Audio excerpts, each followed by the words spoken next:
नमस्कार दोस्तों, मैं हूं रोशन और आप देख रहे हैं जीके अफेयर्स यूट्यूब चैनल। दोस्तों, इस चैनल को जरूर आपको सब्सक्राइब कर लीजिएगा, बहुत ही हेल्प मिलेगा। तो हम मैकेनिकल के इंपॉर्टेंट क्वेश्चन का सीरीज डिस्कस करें जो कि आने वाले एग्जाम एसएससी जेई 2025 और आरआरबी जेई में इंपॉर्टेंट होगा। इसको ध्यान से देखिएगा और अपना नोट्स भी साथ में बनाते चलिएगा। इसमें हम बेसिकली प्रीवियस ईयर पेपर का ही डिस्कशन कर लेते हैं। तो देखिए क्वेश्चन नंबर 8 जो कि एसएससी जेई का सीबीटी 2 हुआ था 2023 का, कब 23 दिसंबर 2023 को। इसमें देखिए बॉयलर से लेके क्वेश्चन पूछा गया था कि बॉयलर का माउंटिंग के बारे में बताना है, जो कि primary functions of the boiler है। इसमें करेक्टली मैच पेयर आपको बताना है, यानी which of the following pair correctly जो है पेयर्स है इसमें boiler mounting with the primary function, यानी कि जो बॉयलर का माउंटिंग है और उसका जो है प्राइमरी फंक्शन जो है क्या क्या है। और उसमें देखिए थोड़ा सा ऑप्शन भी इन्होंने थोड़ा सा अलग तरीके से बनाया है, इसमें से फिर कौन सा सही है। तो थोड़ा सा जो है इसमें ऑप्शन की बात में करेंगे। अब देखिए सबसे पहले आपको बॉयलर के बारे में आपको ध्यान रख लेना है। तो इस तरह से आपको थोड़ा सा जरूर ध्यान रखिएगा कि बॉयलर क्या है। तो स्टीम जनरेटर, बॉयलर को क्या बोलते हैं, स्टीम जनरेटर भी इसको बोलते हैं, ध्यान रखिएगा। तो क्या करता है, स्टीम जनरेट करता है। तो स्टीम जनरेटर है। तो क्लोज्ड वेसल होता है मेड ऑफ स्टील। तो फंक्शन क्या होता है, transfer of the heat produce by the combustion of the fuel to the water and ultimately to generate steam.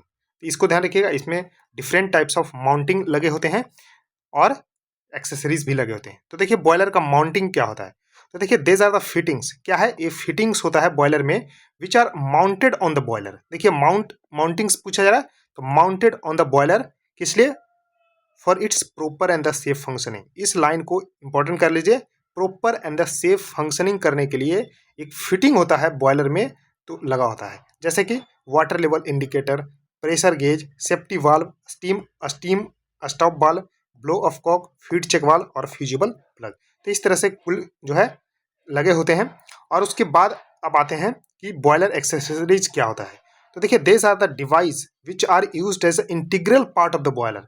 उसमें क्या होता है कि अलग से माउंट हम करवाते हैं बॉयलर में, जो माउंटिंग होता है, लेकिन इसमें क्या होता है कि इंटीग्रल पार्ट होता है एक्सेसरीज बॉयलर में, जो कि हेल्प इन रनिंग इफिशिएंटली, जैसे feed pump, super heater, economiser. तो इस तरह से थोड़ा सा ध्यान रखिए। अब देखिए इसके प्राइमरी फंक्शंस क्या क्या होते हैं। तो यहाँ पर आपको जो माउंटिंग है उसके बारे में आपको बताते हैं। तो देखिए सबसे पहले यहाँ पर आपको ध्यान रख लेना है कि वाटर लेवल इंडिकेटर। तो वाटर लेवल इंडिकेटर आपको नाम से ही पता चल रहा है कि वाटर का लेवल इंडिकेट करेगा। तो ध्यान रखिएगा कि which indicate the water level inside the boiler. तो ध्यान रखिएगा it is a safety device. क्या है, तो एक तरह का सेफ्टी डिवाइस ही है विच जो upon which the correct working of the boiler depends. This fitting में seen in the front of the boiler. और दो यहाँ पर नंबर लगाते हैं, यानी कि दो लगाते हैं यहाँ पर वाटर लेवल इंडिकेटर, और बॉयलर के फ्रंट पे ही लगाते हैं ताकि आसानी से दिख जाए। उसके देखिए प्रेशर गेज। प्रेशर गेज का क्या होता है कि प्रेशर को मेजर करना। तो pressure gauge is use to measure the pressure of the steam inside the boiler. और जनरली इसको बोर्डन ट्यूब प्रेशर गेज को यूज करते हैं। ये भी क्वेश्चन पूछा था, तो Bourdon type pressure gauge use करते हैं। तो प्रेशर को मेजर करने के लिए प्रेशर गेज का यूज करते हैं, और ये भी फ्रंट में ही लगाते हैं, इसको भी ध्यान रखिएगा। उसका देखिए सेफ्टी वाल्व। तो सेफ्टी वाल्व क्या होता है, तो attach to the steam chest for preventing explosion due to excessive internal pressure. अब देखिए प्रेशर गेज अगर नहीं लगाएंगे तो क्या होगा कि आप प्रेशर को पता ही नहीं कर पाएगा कि इसमें प्रेशर कितना बना है, तो उसके वजह से क्या होगा, एक्सप्लोजन। तो एक्सप्लोजन से बचाने के लिए बाई चांस तो सेफ्टी वाल्व लगाते हैं, और सेफ्टी वाल्व जनरली दो लगाते हैं। तो इंडियन बॉयलर रेगुलेशन के हिसाब से दो सेफ्टी वाल्व यहाँ पर लगाते हैं, इसको भी ध्यान रखिएगा। किस लिए, तो preventing explosion due to excessive internal pressure of the steam के लिए। उसका देखिए स्टीम स्टॉप वाल्व, ये क्या होता है, तो largest valve on the steam boiler होता है, तो fitted to the highest part of the shell by means of flange. तो प्रिंसिपल फंक्शन क्या होता है, to control the flow of steam from the boiler to the main steam pipe. क्या करता है, control of the flow of steam from the boiler to the main steam pipe. तो इस तरह से ध्यान रखिएगा। और shut off the steam completely when required. तो इस तरह से ध्यान रखिए। उसका देखिए ब्लो ऑफ कॉक। तो ब्लो ऑफ कॉक क्या करता है, इसको ध्यान रखिएगा, to empty the boiler whenever required, यानी कि देखिए ब्लो ऑफ। तो इसको ध्यान रखिएगा कि बॉयलर को जब खाली करना होता है तो इसको आसानी से खाली करते हैं, यानी कि डिस्चार्ज द मड, स्केल और सेडिमेंट्स वगैरह जो होते हैं उसको बाहर करने के लिए ब्लो ऑफ को। उसका देखिए फीड चेक वाल्व। तो ये नॉन रिटर्न वाल्व होता है। तो नॉन रिटर्न वाल्व होता है और regulate the supply of the water. तो क्या करता है, सप्लाई ऑफ द वाटर को रेगुलेट करता है। और फ्यूजिबल प्लग, तो फ्यूजिबल प्लग जो है इसको ध्यान रखिएगा, तो its objective is to put off the fire in the furnace of the boiler when the level of the water in the boiler falls to unsafe limit. जब unsafe limit तक पहुंच जाता है तो यहाँ पर जो है ये बंद कर देता है फर्नेस का फायर को। तो इस तरह से ध्यान रखिएगा। तो और देखिए बॉयलर एक्सेसरीज में आपको ध्यान रखना है कि सुपर हीटर, इकोनोमाइजर ये सब लगाते हैं। तो इस तरह से अब देखिए क्वेश्चन पे आते हैं। इतना जो है पढ़ने के बाद अब जो है यहाँ पर क्वेश्चन पे आइए। तो देखिए फीड चेक मैन होल क्या होता है, mails and release steam if the water level in the drop down, ये गलत है। फीड चेक वाल्व तो देखिए prevent back flow of the water into the feed pump, तो देखिए ये सही है कि फीड चेक वाल्व करता क्या है। तो ध्यान रखिए ये नॉन रिटर्न वाल्व होता है जैसा कि मैंने बताया, और इसको ध्यान रखिएगा फंक्शन क्या होता है, regulate the supply of the water, supply of the water को रेगुलेट करता है। और यहाँ पर वाल्व मस्ट इस तरह से जो है ध्यान रखिएगा prevent back flow of the water into the feed pump. उसके देखिए प्रेशर गेज, तो देखिए release excess steam from the boiler to prevent जो है ओवर प्रेशर, गलत, क्योंकि प्रेशर गेज का काम नहीं है बल्कि सेफ्टी वाल्व का यहाँ पर काम है। उसका देखिए फिजिबल प्लग क्या होता है, allow the boiler to drain out for the inspection and the maintenance. तो ये फिजिबल प्लग का नहीं बल्कि ये ब्लो ऑफ कॉक का यहाँ पर काम है। तो देखिए ये भी गलत हो गया, ये भी गलत हो गया, पहला भी गलत हो गया, तो सिर्फ दूसरा यहाँ पर सही है, यानी कि सी इसका सही उत्तर हो जाएगा। इसको थोड़ा सा ध्यान रखिएगा। अब देखिए नेक्स्ट क्वेश्चन है कि अब देखिए ये भी एसएससी जेई में ही पूछा गया है कि what is the pressure increase inside a soft bubble. तो देखिए क्या है, सॉफ्ट बबल है जिसमें प्रेशर जो है increase inside a soft bubble में डेल्टा पी से डिनोट किया गया है, which has to interface with the air. क्या है, दो इंटरफेस है एयर के साथ, and inner and outer surface of the nearly the same radius. तो आर है, तो कंसीडर द, यहाँ पर देखिए अब सिग्मा है जो कि coefficient of the surface tension दिया हुआ है। तो देखिए यहाँ पर तीन जो है आपको कंडीशंस बताएंगे यहाँ पर।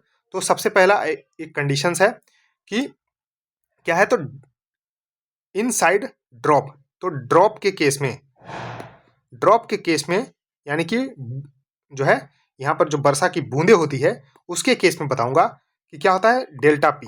डेल्टा पी ध्यान रखिएगा, तो यहाँ पर यहाँ पर ध्यान रखिएगा कि 4 सिग्मा डिवाइडेड बाई डी। उसके बाद देखिए यहाँ पर बबल में, ड्रॉप में हो गया और बबल में हो गया डेल्टा पी इजकल टू क्या हो गया, 8 सिग्मा डिवाइडेड बाई डी। और एक जेट होता है, प्रेशर इनसाइड जेट, जेट में क्या होगा, delta P equal to 2 sigma divided by D. अब देखिए यहाँ पर रेडियस में दिया हुआ है, तो देखिए यहाँ पर बबल के पूछा गया कि सॉफ्ट बबल, तो ये वाला कंडीशन से यहाँ पर लागू होगा। तो देखिए यहाँ पर डी को आर, तो यानी कि डी इजकल टू 2r होता है। तो देखिए यहाँ पर 8 सिग्मा डिवाइडेड बाई 2r, तो देखिए यहाँ से 4, यानी कि 4 सिग्मा डिवाइडेड बाई r हो जाएगा। तो देखिए 4 सिग्मा यहाँ पर आंसर डी यहाँ पर सही उत्तर हो जाएगा। तो इस तरह से ध्यान रखिएगा कि ड्रॉप के केस में 4 सिग्मा बाई डी, बबल के केस में 8 सिग्मा बाई डी और जेट के केस में 2 सिग्मा बाई डी होता है कि प्रेशर इनसाइड यहाँ पर, तो सॉफ्ट बबल के लिए ए, ड्रॉप के लिए और जेट के लिए। तो इस तरह से थोड़ा सा ध्यान रखिएगा। तो देखिए 4 सिग्मा डिवाइडेड बाई आर इसका सही उत्तर हो जाएगा, इसको जरूर ध्यान रखिएगा। अब देखिए क्वेश्चन है कि the Rankine efficiency of A steam power plant. अब देखिए स्टीम पावर प्लांट का रैंकाइन इफिशिएंसी पूछ रहा है कि अलग अलग मौसम में क्या क्या हो सकता है, तो इसको थोड़ा सा ध्यान रखिएगा। तो देखिए सबसे पहले यहाँ पर आपको, अब देखिए यहाँ पर रैंकाइन जो है इफिशिएंसी के बारे में यहाँ पर थोड़ा सा जान लीजिए। अब देखिए यहाँ पर जो है यहाँ पर पंप देखने को मिल रहा है, यहाँ पर बॉयलर, टरबाइन और कंडेंसर। तो इस तरह से अगर हम रैंकाइन इफिशिएंसी की बात करते हैं क्या होता है, 1 minus T lower divided by T average. अब देखिए यहाँ पर आपको थोड़ा सा ध्यान रख लीजिएगा कि यहाँ पर देखिए क्या है, 1-2, ये प्रोसेस है 1-2। तो 1-2 क्या कर रहा है, तो ये कंप्रेशन है, कैसा है, तो आइडियाबैटिक कंप्रेशन है, रिवर्सिबल आइडियाबैटिक कंप्रेशन है। और यहाँ पर एक्सपेंशन है, रिवर्सिबल आइडियाबैटिक एक्सपेंशन। और देखिए यहाँ पर 2 से 3 जो प्रोसेस हो रहा है, क्या हो रहा है, तो आप देख पा रहे होंगे कि 2 से 3 में यहाँ पर क्या हो रहा है, तो कांस्टेंट प्रेशर हीटिंग हो रहा है। तो कांस्टेंट प्रेशर यानी कि प्रेशर जो है कांस्टेंट है और हीटिंग हो रहा है, और कांस्टेंट प्रेशर यहाँ पर कूलिंग हो रहा है 4-1 प्रोसेस में। तो इस तरह से इफिशियंसी इसका निकालिएगा, तो 1 minus T lower divided by T average. तो देखिए यहाँ पर विंटर में इसका इफिशियंसी ज़्यादा होगा क्योंकि हम यहाँ पर टी लोअर कर देंगे, और इस तरह से जो है इसको ध्यान रखिएगा, तो टी एवरेज यहाँ पर जो है कम हो जाएगा। तो इस तरह से ध्यान रखिएगा कि इसका इफिशियंसी बढ़ जाएगा। तो अब देखिए यहाँ पर Rankine efficiency of steam power plant क्या होगा कि improves in winter as compared to that in the summer. तो करेक्ट उत्तर इसका बी से होगा, क्योंकि इफिशियंसी होता है 1 minus T L divided by T average. तो इस तरह से आप देख पा रहे होंगे कि क्या होगा, विंटर में cooling water temperature is low. Cooling water temperature क्या होगा, लो होगा as compared to the summer. It leads decrease in the condenser pressure and the means temperature of the heat rejection is also reduce. तो इस तरह से थोड़ा सा ध्यान रखिएगा कि विंटर में इंप्रूव हो जाएगा Rankine efficiency of the steam power plant. तो दोस्तों इस वीडियो में इतना ही रखते हैं। आई होप आपको ये सीरीज बिल्कुल पसंद आ रही होगी, तो जरूर लाइक कर दीजिएगा वीडियो को, और देखिए शेयर कर दीजिए इस वीडियो को अपने दोस्तों के साथ भी, और चैनल को सब्सक्राइब कर लीजिए। सो थैंक यू दोस्तों, इस वीडियो में इतना ही, धन्यवाद।